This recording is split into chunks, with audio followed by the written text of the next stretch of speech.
Broadcast is now starting. All attendees are in listen-only mode. Good morning and welcome. We are pleased to offer this webinar, which is jointly hosted by the Association for the Advancement of Alternatives Assessment, A4, and the Green Chemistry and Commerce Council, GC3. My name is Lauren Hine. I'm Director of Science and Data Integrity at ChemForward and Vice President of A4 and co-chair of the A4 Program Committee with Dr. Margaret Whitaker. At the A4 Program Committee plans and hosts the A4 International Symposium and also provides a webinar each quarter on topics of significance to A4 members. If you go to the A4 website, saferalternatives.org, you'll find slides and recordings of prior webinars and presentations from our international symposia. Topics range from toxicity assessment using modeling tools to AA and European policy to integrating environmental justice into alternatives assessment.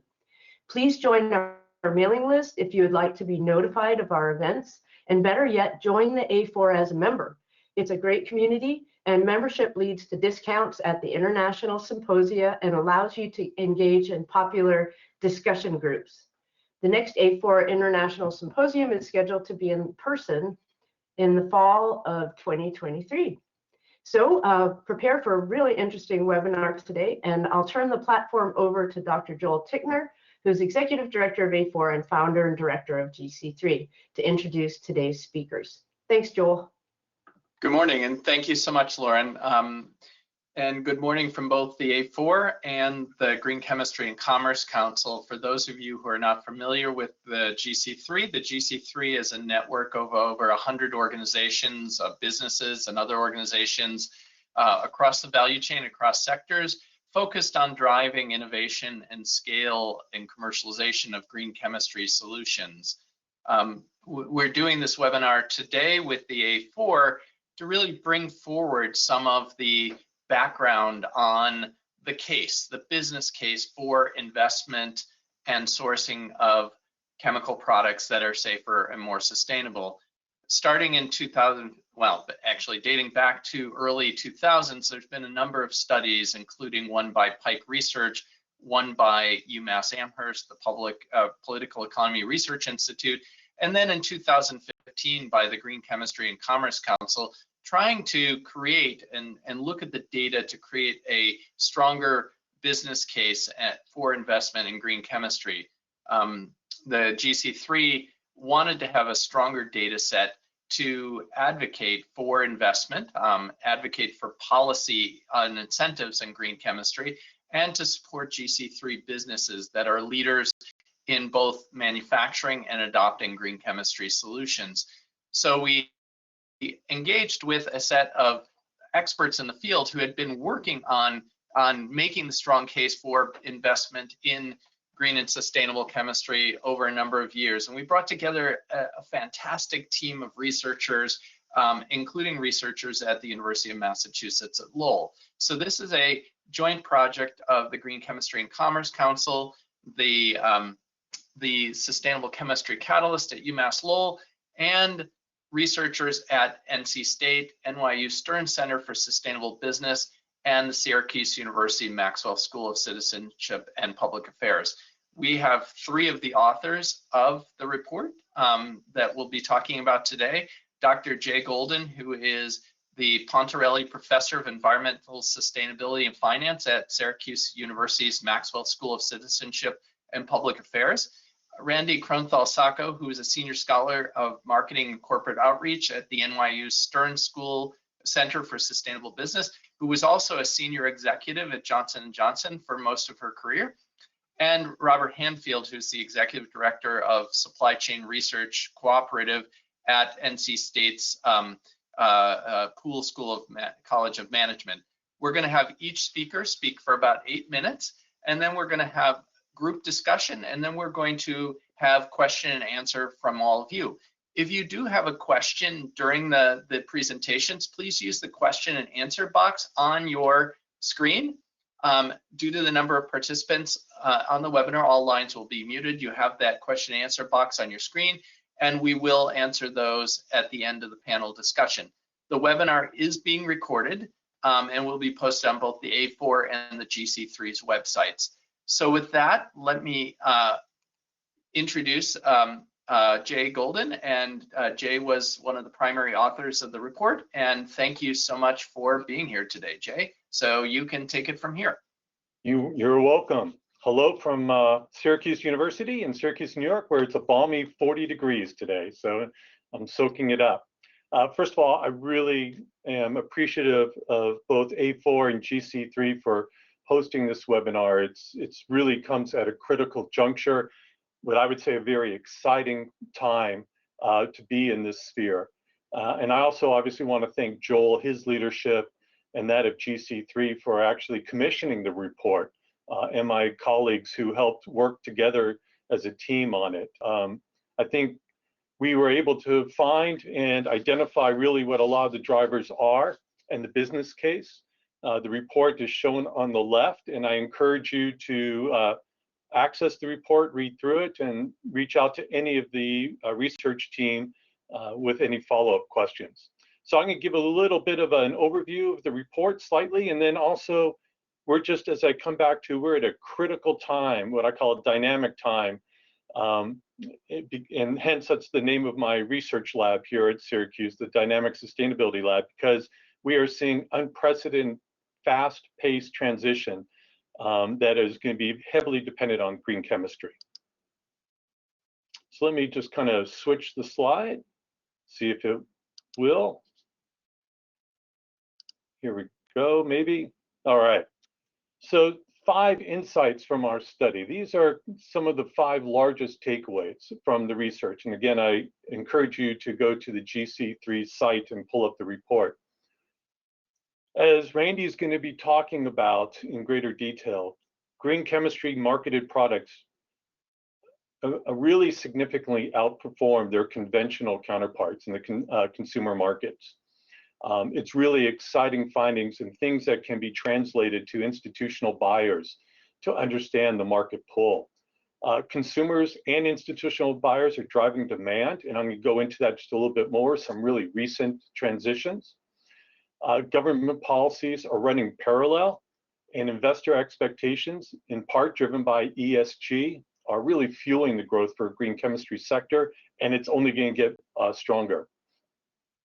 And that the green chemistry sector, importantly, and I think importantly so it's communicated to policymakers, is a driver for both jobs and economic growth as presented on the right. So for every 1 green chemistry job in the United States, on average, there are 8 additional jobs created through the economy. And for every $1 green chemistry value added, there's 6.4 additional value added dollars created and generated in our economy. And importantly, for many of us, in response to the increasing demands for sustainable product portfolios, sales, sourcing, and R&D are working hand in hand now to drive green chemistry solutions in the future product mix.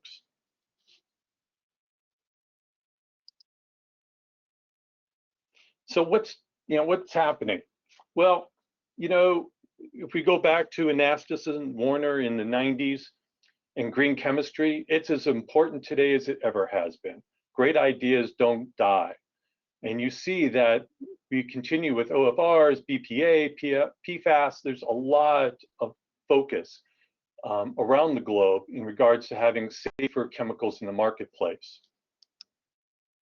But there's also some incredible market changes that are happening. And in my perspective, and these are coming, I would say, in the last 9 months or so, markets now are dominating the conversation. While green chemistry, health, and safety is still critical and critically important, I think the big changes are happening right now are with the markets. So obviously, one of the biggest things that many of us hear about now is the drive for net zero carbon. And we have commitments from the industry pool. On the left, you see some of the pledges that organizations are making commitments for net zero by 2040, 2050. Walmart's is interesting because they're not doing carbon offsets. And for private organizations, for those who do LCA and who do greenhouse gas scope 3 emissions, those from the supply chain are heavy pulls and heavy burdens. And so the idea of working through the value chain and supply chain through sustainable chemistry is going to be of greater importance as corporations around the world try to achieve their net zero carbon commitments. And on the bottom right of this, you see Morgan Stanley, how they're talking about the bio-based economy as one aspect of that. The federal pull, we see a lot of programs that are driving it. Most recently is mentioned in the report is the beginning of 2021. Actually, there was an override of President Trump's veto of the Defense Reauthorization Act, which heavily talks about the Sustainable Chemistry Research and Development Act, which was passed. And I would say bipartisanly, which is very important and rare.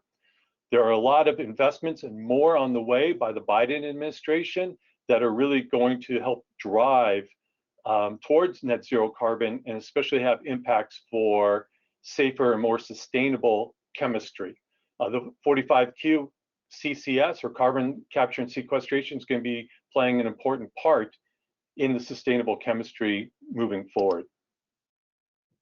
States pull, most recently, I give this one example, but California, Massachusetts, and many states. New York State, where I'm at right now, the Climate Leadership and Community Protection Act, you see that it's very focused on low carbon economy and trying to develop alternatives through bio-based feedstocks and low carbon products and chemicals. I will mention for those who are in New England, there's going to be a major workshop partnered with the state of New York and all the officials with industry in regards to this and the opportunities. Verification and carbon intensity labeling. There has been strong interest expressed by industry, domestically as well as globally, but I'm going to focus on domestically. So there's currently research underway with ASTM, AFCC, and others. We're part of it. I'm leading part of a team in that regard, trying to think through establishing potentially a government label for credibility and what that would look like for carbon intensity on consumer products. And so those who are interested in from your organizations and potentially partnering with the government and other industry and industry associations, please follow up with me and we'll get you on that list.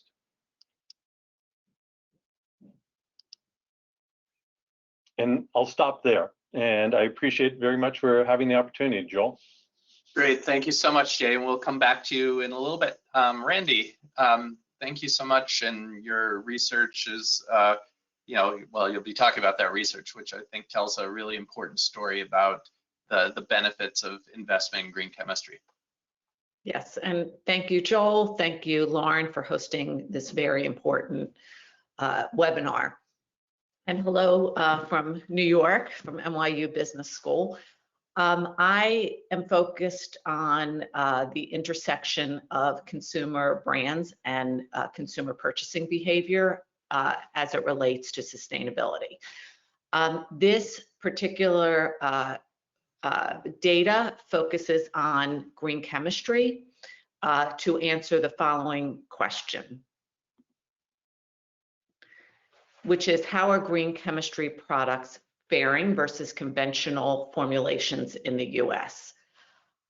The way in the past, there's been a lot of work done on consumers' intent, consumers' intent to purchase green products, consumers' interest in paying more for green chemistry products, but not a lot of work around actual purchases. And so the collective team has focused on what actually is happening at retail. What's interesting to look at consumer, and I focused on consumer packaged goods because they tend to be quick moving. For example, you're in the food store or drugstore quite often, whereas if you're going to buy perhaps a greener industrial type product, you don't get quick feedback on purchasing.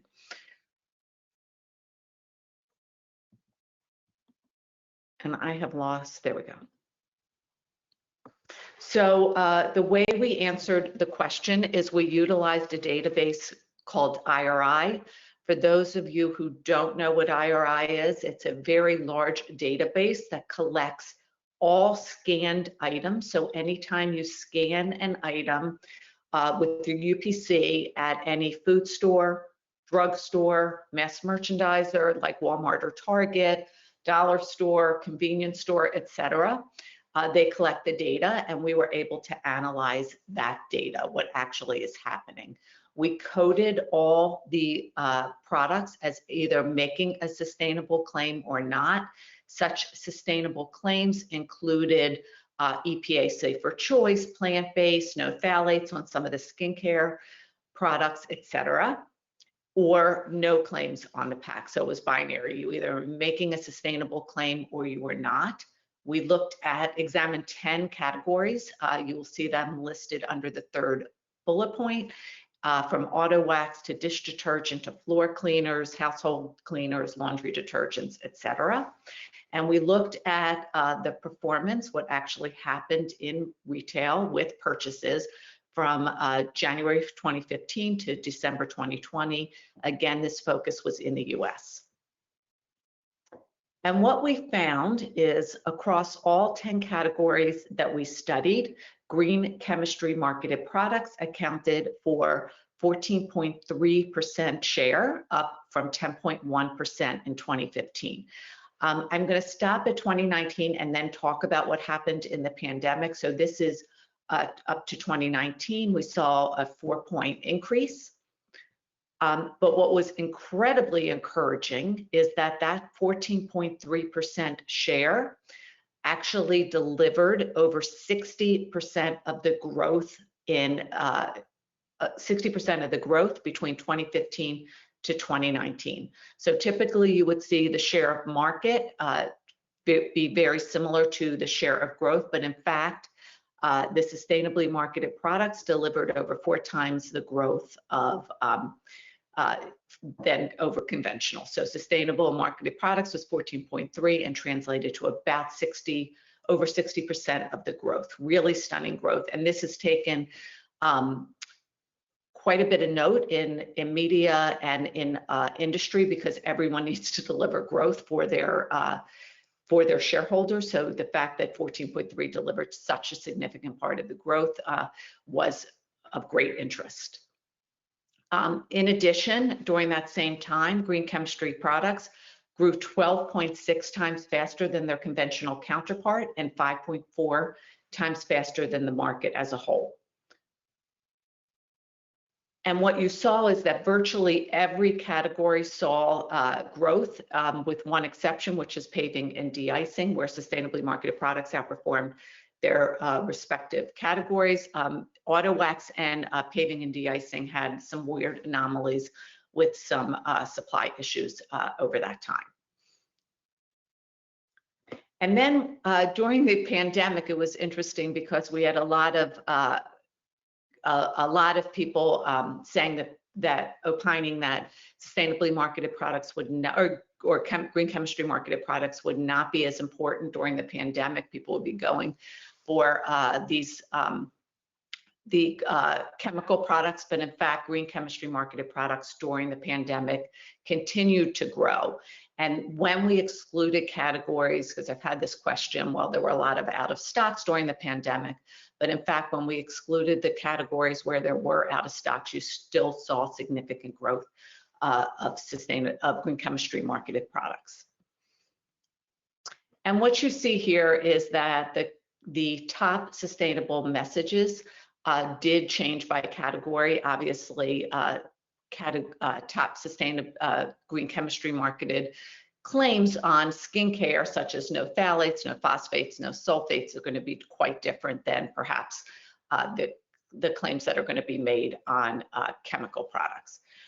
I also should mention that there is an emergence of carbon labeling that's happening. These were not subsumed in the coding, but I am seeing a lot of, particularly in detergents and household cleaners, a lot of carbon claims being made by manufacturers. So that is to build on something that Jay had already said. And with that, let me turn this back over to Joel. Great, thank you so much, Randy. And I'm sure there will be a question about this, but I'll describe, right?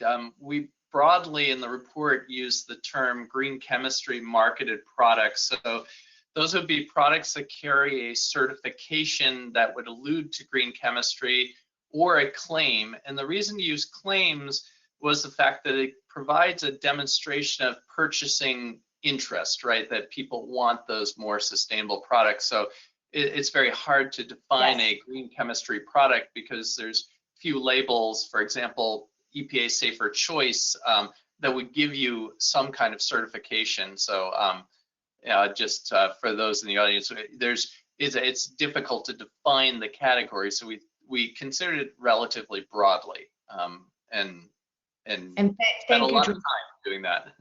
Yeah, thank you, Joel, for bringing that up. I neglected to mention that the claims need to be on the package because packaging's ubiquitous. So if a consumer is interested in looking at whether this is a greener alternative, they have the ability to do that with claims on the package. We did not do it. We did not go back to look at whether somebody's making a claim on their website and not communicating with the consumer.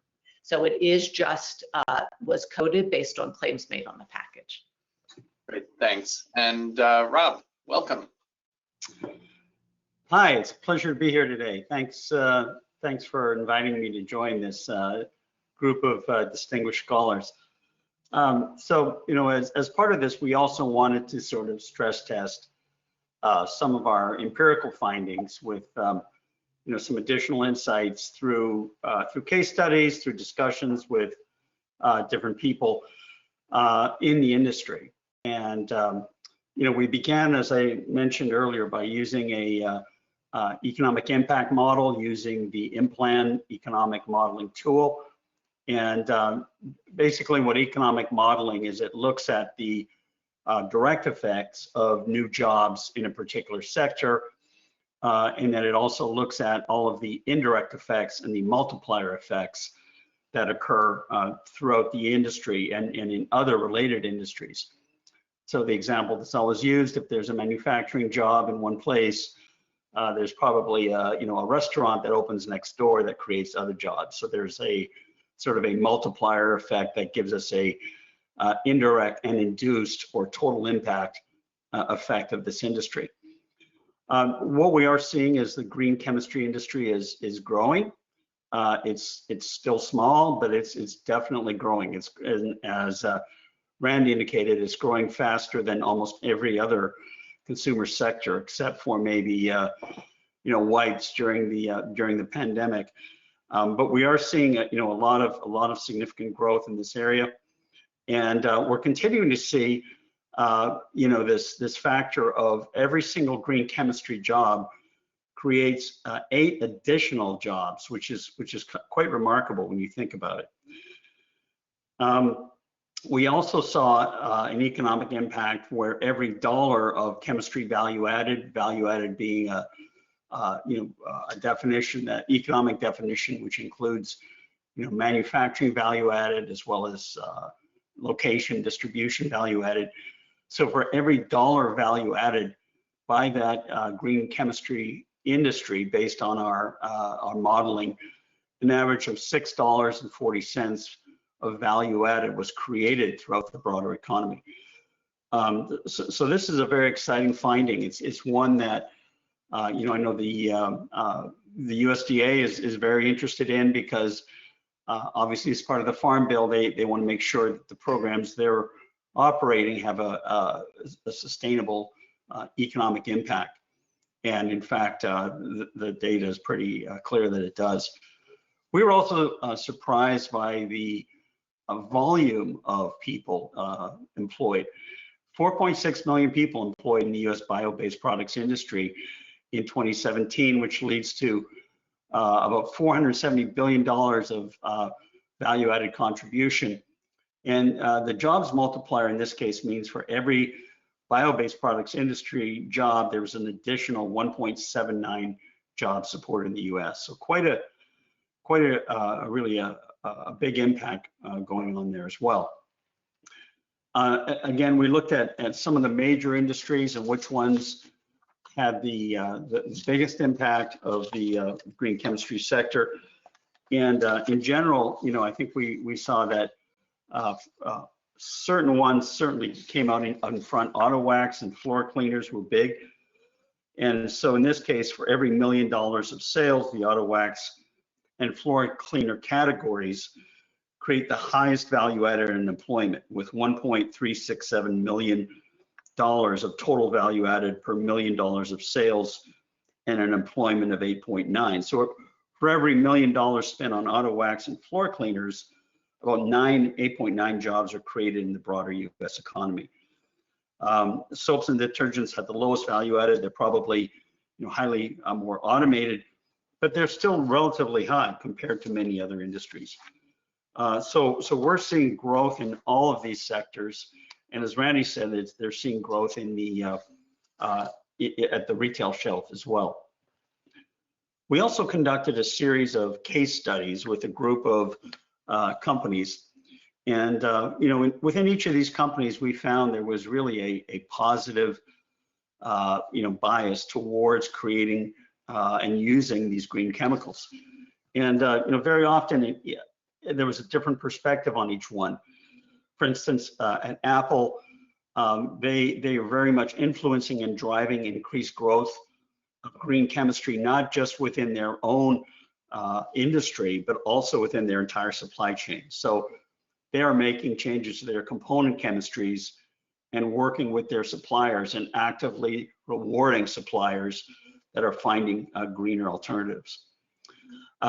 Beauty Counter is a fascinating case study. They kind of started as the lone wolf in the cosmetics sector, and they were initially seen as kind of a niche brand.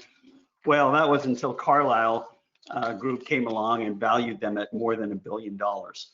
And suddenly people took notice that this is a company who really values the power of green chemistry as a leading force.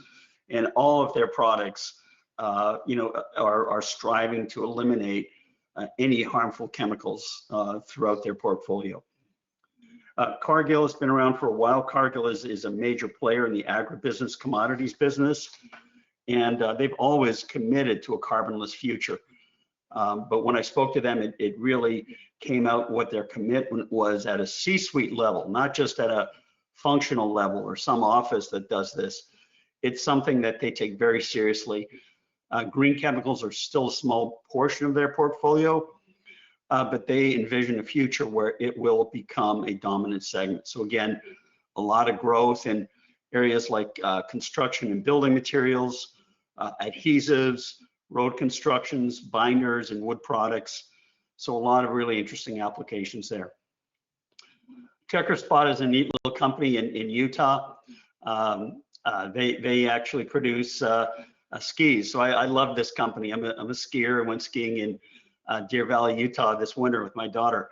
And the technology here is for kind of the backwoods skiing community, which has really taken to this particular technology. And it's to develop a core for the ski that would meet the demands of deep powder skiers. And they're working tirelessly with skiers to generate a toehold in a rapidly growing business. Lowe's, our friendly neighborhood Lowe's, is very much aware of the impact of green chemistry in its vinyl flooring products. It pivoted quickly to address this issue, and their sustainability team has also partnered with GC3 and is making inroads to eliminate unsafe chemicals across a number of their different product categories, including cleaners, paint, insulation, flooring, and laundry care. And they have a framework they're actively using to develop this. Nike, the Just Do It company, is creating green products that meet the rigorous criteria of its athletic customers. And they see a lot of challenges because it's a constant struggle to work with developers on new products that contain materials that meet both the functionality requirements, the demanding functionality requirements of their athletes, and that also are sustainable. One of their biggest challenges is in dyeing. Dyeing coloration is often very difficult to detect in extended apparel supply chains that go across the globe, and they see it as a challenge and are constantly striving to innovate in this area. Seventh Generation, you've probably seen their products on the shelf. They were acquired by Unilever, and everyone thought, well, that's the end of sustainable products.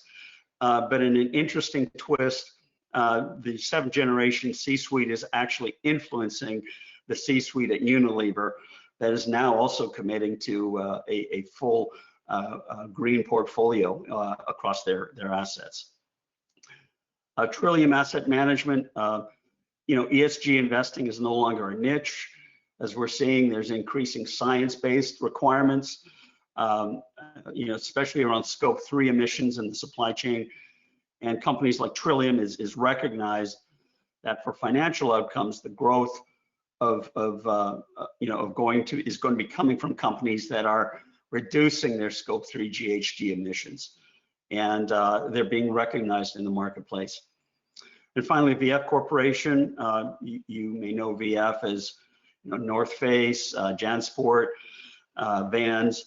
They're inherently challenging. Their team has collaborated with others in the industry to create a platform that enables green transparency into the different chemistries that are being used upstream in the supply chain.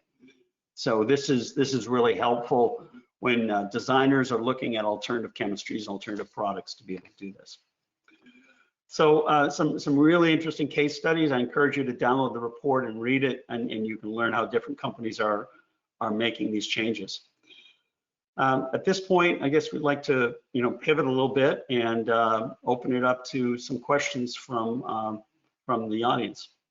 Yep, and if I could get Randy and Jay back on, we'll do some discussion and then questions in the audience. If you do have a question, please use the Q&A box on your control panel.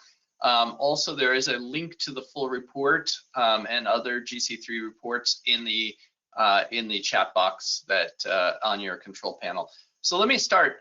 Thank you, all of you. It was a fun collaboration between different perspectives. Let me start first with Randy. Many argue that products with more sustainable chemicals cost more. Are consumers willing to pay, and are companies going to be able to recoup the costs of their investments? Yeah, thank you, Joel. Good question. That is actually something that we're looking at as a second stage specifically for green chemistry products. Having said that, I have looked at this across CPG as a whole, which includes many categories that we've discussed, including laundry detergent and many of these skincare products. And what we are seeing is that green chemistry products are priced at a premium. People assume that sustainable products are more expensive at retail. On average, we see that green chemistry marketed products or sustainably marketed products, as I'm looking broader, are on average priced at about 30% to 40% premium to their conventional counterparts. What we do know, and what we will continue to look at as it relates to green chemistry, is on the whole, that price premium versus conventional counterparts is far greater than the raw material increases. So it is something we're going to pivot to as it relates to and focus only on green chemistry products, and hopefully report back on that at the end of the year. Having said that, when we looked at sustainable products across CPG, clearly they are far less price sensitive than conventional products. So they operate closer to luxury goods than they do to commodity products. So there is a benefit. Companies like it because it allows them to increase their margin far beyond what the raw material increases suggest. Hey, Joel, I can add to that. From a sort of an industrial purchasing standpoint, which is what I'm involved in, I spoke to a lot of people that work in purchasing supply chain that say that they're constantly looking for substitute drop-in products, and in some cases they are more expensive because they're a new product, they're not being produced at scale, In many cases, there's already an industrial base for the existing petrochemical-based product, but they are encouraging it. And they're encouraging suppliers, to work with them to find ways to produce at scale. And there is a premium. In some cases, it may be as much as 10%, but they're willing to pay a bit more for these sustainable products, especially if it's a product that is, deemed a hazardous product that they really want to eliminate from their supply chain. Great. Let me ask both Rob and Jay a little bit, and Randy too. What stood out as the most interesting or powerful findings from the report? Both of you have worked for years on the USDA BioBased Chemicals reports, and what stands out here that seems to be the strongest case we can make for investment in green products or green chemistry products? Well, I'll start. I think Randy's research was very insightful, and I think has real resonance and meaning for the community, investors, as well as those who are developing. I think now retrospectively, Joel, when I look back at it and the findings, it was really the beginning of something that's happening very rapidly right now. And it's a continuum of what is going on. As an example, just recently, the state of New York is voting on an assembly bill, A8352, which is requiring the fashion industry, for instance, to not only report on the carbon, but report on the chemicals they're using in the fashion industry. And they'll be able to fine companies 2% of their revenues, around average minimum $450 million. So you have this, really, the report helps build up the whole narrative of, you've got this confluence of ESG, environmental and social governance, the investors. There's a study in the report that talks about TJ Maxx companies out of Massachusetts, where shareholders had no better terminology, shareholder revolt, saying you have to develop better chemistry for the products that are being sold in the stores. You have now this push for net zero carbon, which is not just net zero carbon, but is actually bringing in the whole ethos of sustainable chemistry and as a leader in all this.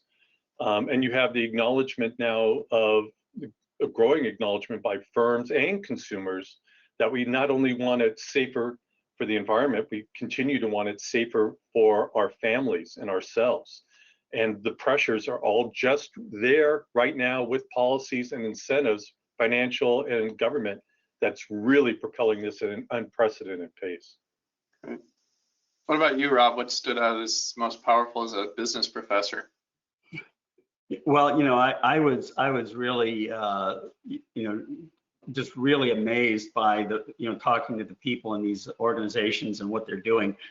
And what I took away from it is it really is about innovation. We are really in the early stages of developing a lot of these green chemistries.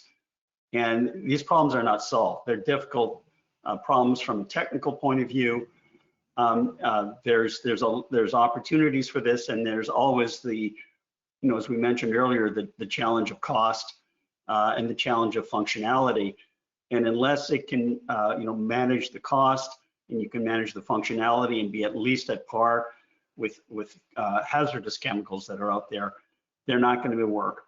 But there's a huge desire in these people, and it's all about innovation. It's about collaborating with suppliers, getting suppliers to try new chemicals, learning from your mistakes, learning what works, learning what doesn't work, and moving forward. So these problems are really fascinating problems. And it's going to be the innovators, the people who are trying new things with these new chemicals, that are going to be on the leading edge, and they're going to be rewarded because they're going to see the benefit. And I think we really started with some of the early products for green chemistry were things like baby care, pool chemicals, things that touch your skin. And we're moving now to all different kinds of industrial applications, even tires, construction products. It's really going across the board, and it's spreading. It's not just cleaning products anymore. Hey, and Joel, if I could just add one thing, jump on what Rob just said, innovation. So innovation is playing a huge part of this transition and acceleration.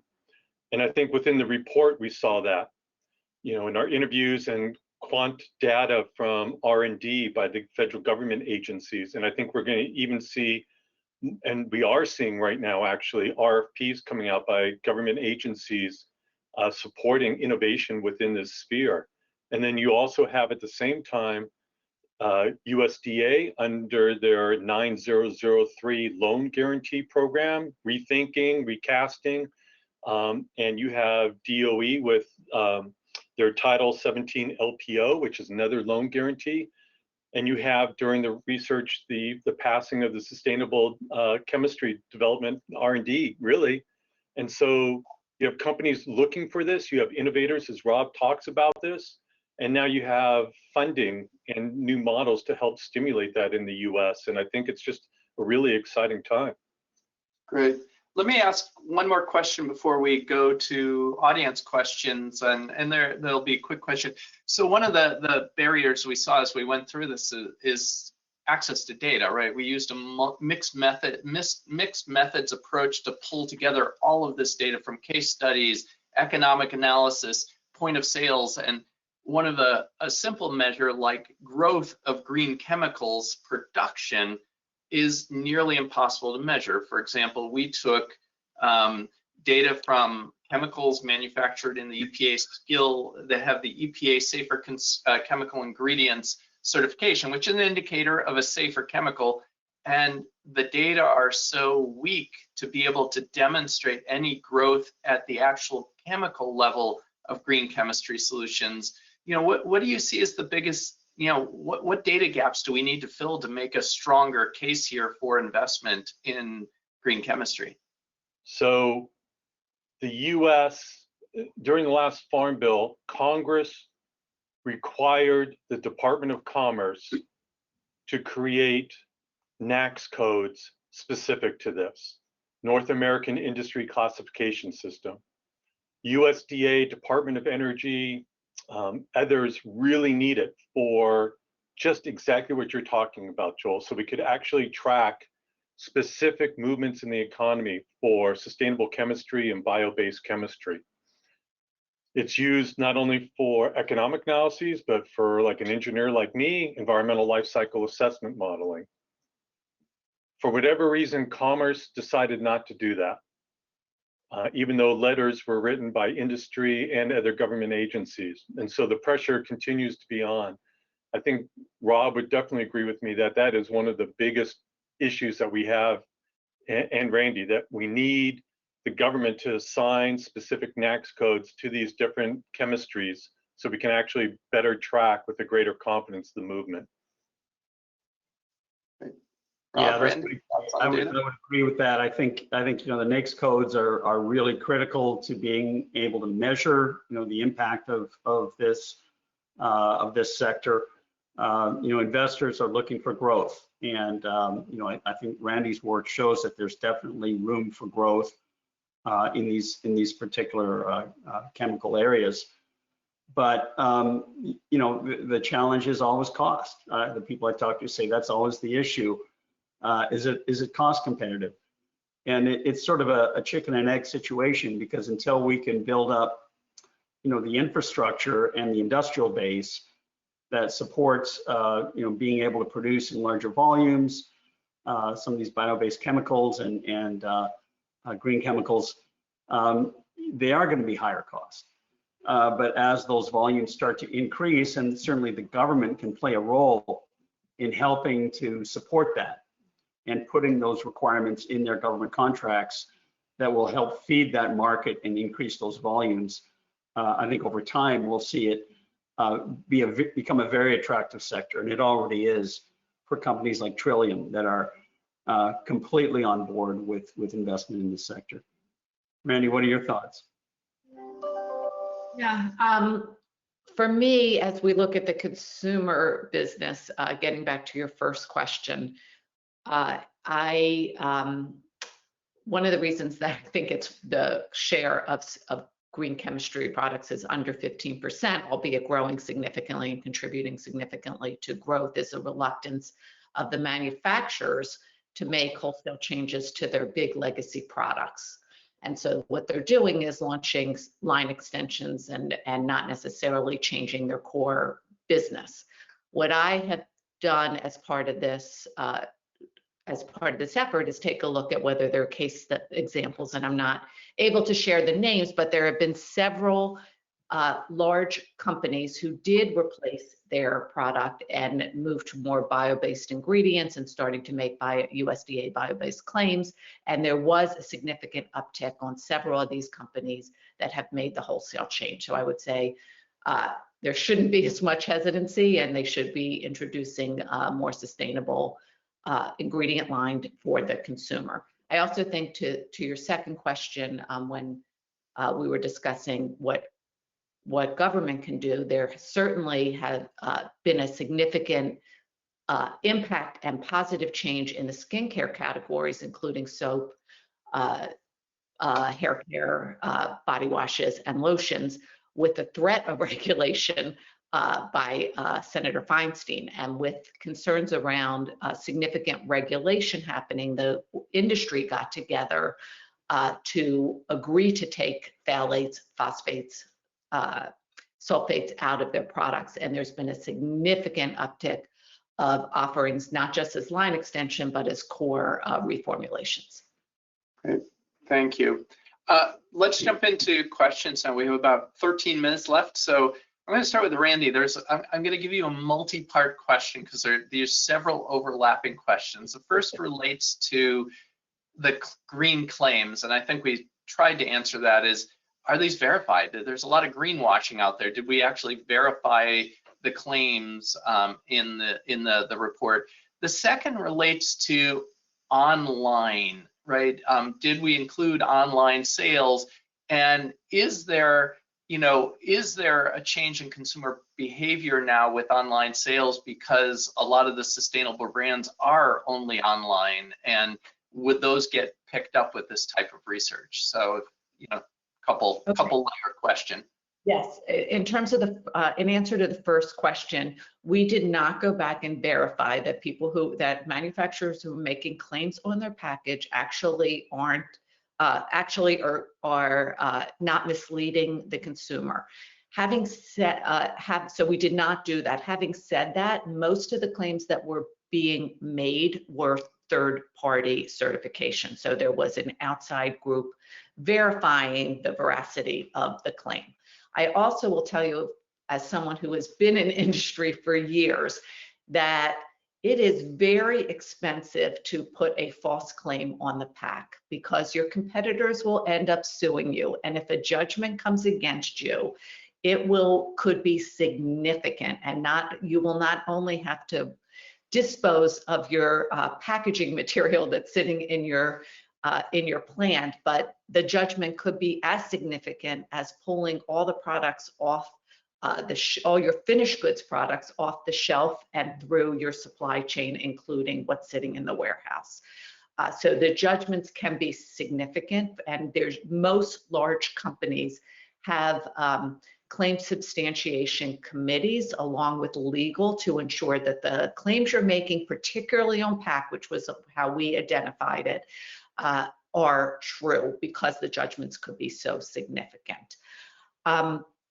Yes, we did look at e-commerce, not within this work, but within a broader work around CPG, which is sitting on, including this work, which is sitting on the NYU Center for Sustainable Business site.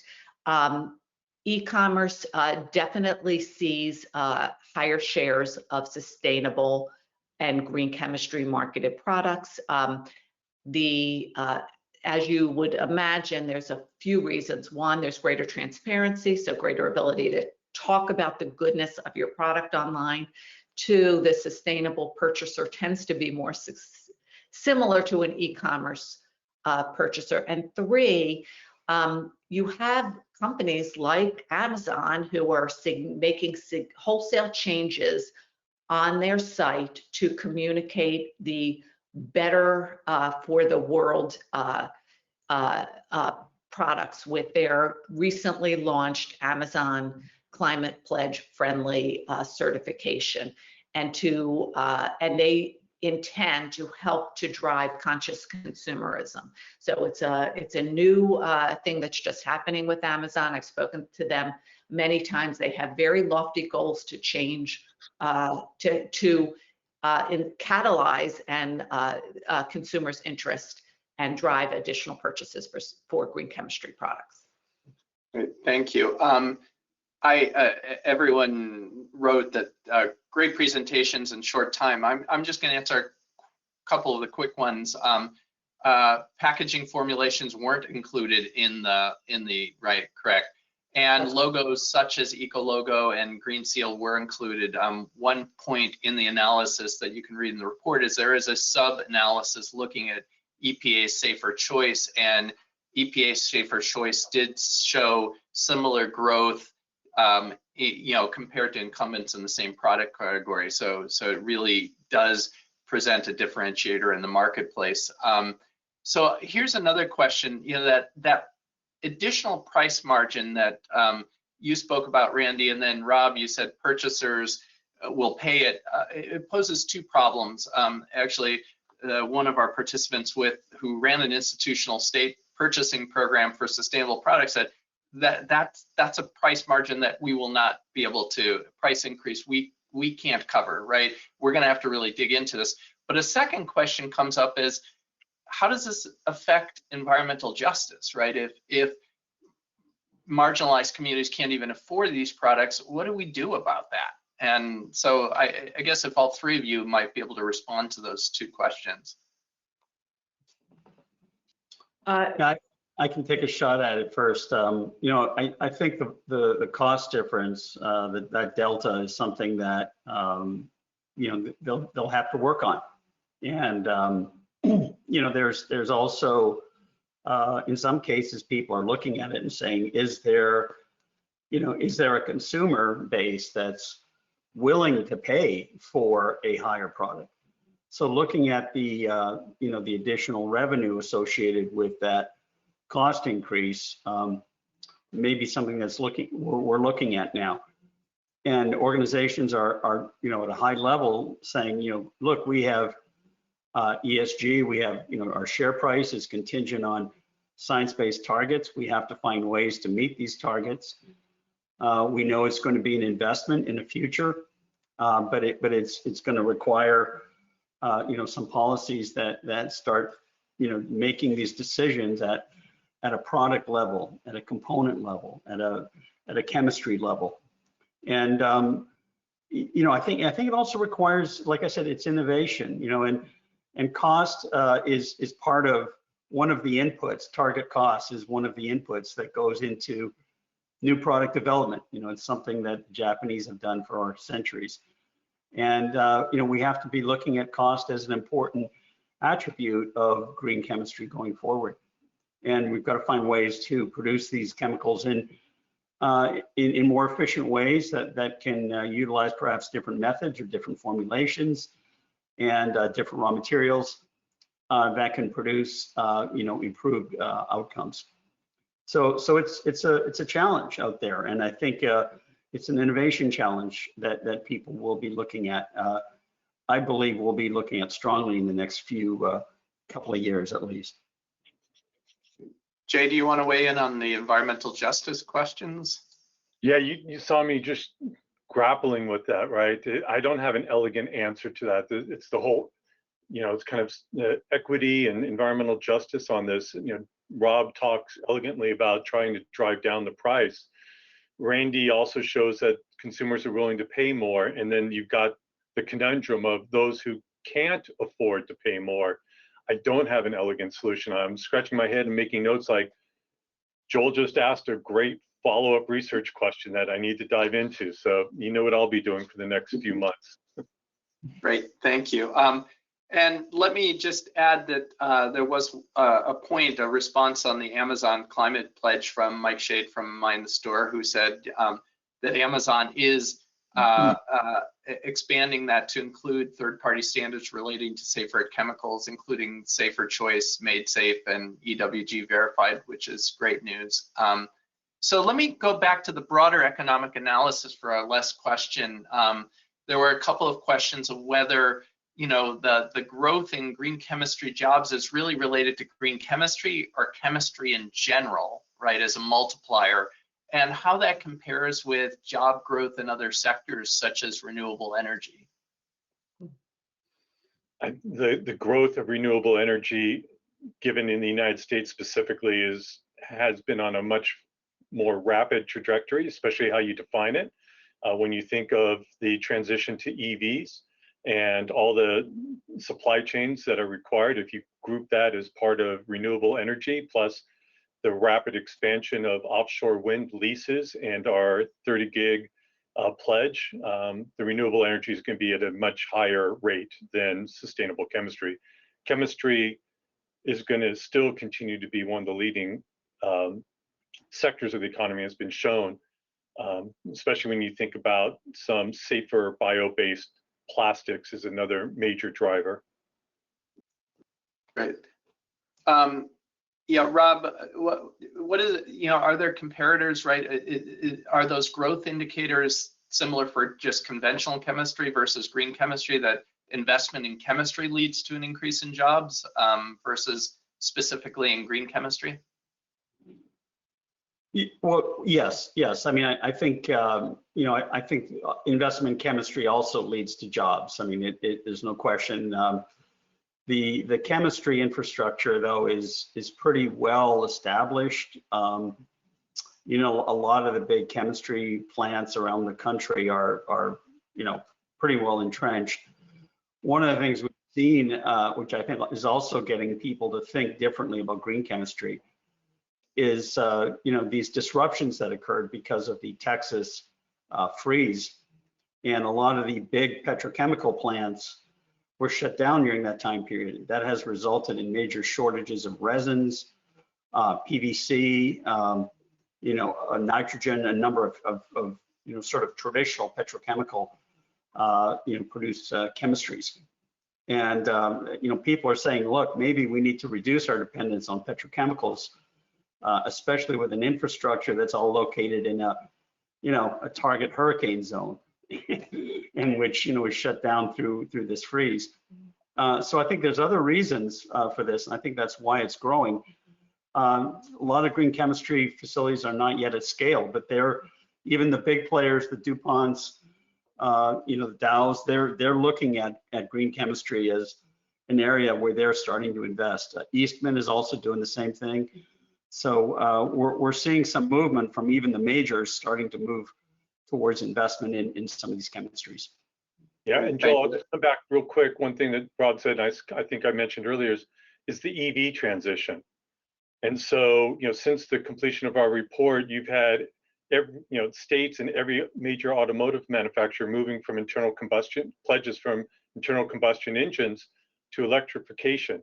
What does that mean for the legacy infrastructure, legacy energy, and how does sustainable chemistry play into a future, and how do you transition that for an emerging industrial line?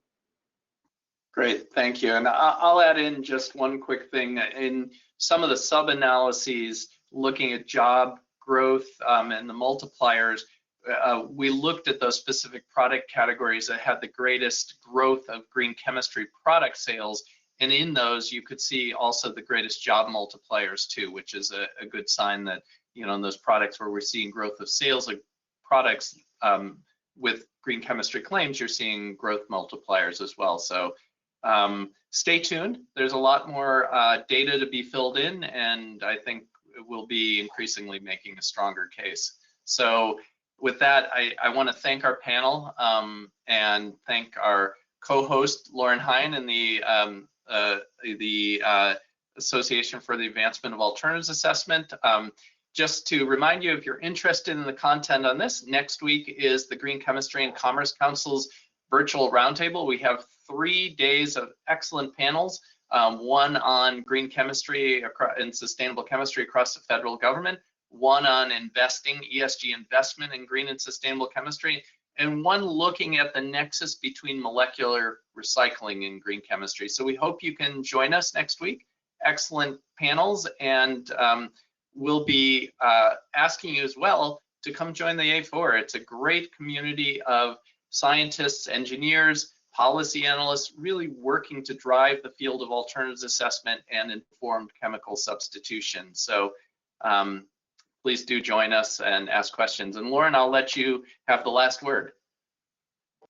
That's it. Thank you very, very much. That was a really fascinating presentation. And I think, I guess one thing I'll just say, from my personal experience with ChemForward, we can feel a little groundswell towards chemical suppliers wanting to make claims on individual ingredients, and maybe as that moves forward, there'll be opportunity to have more data to capture the growth in chemicals as opposed to chemical intensive products. So stay tuned for the development of that. But I think it's a trend.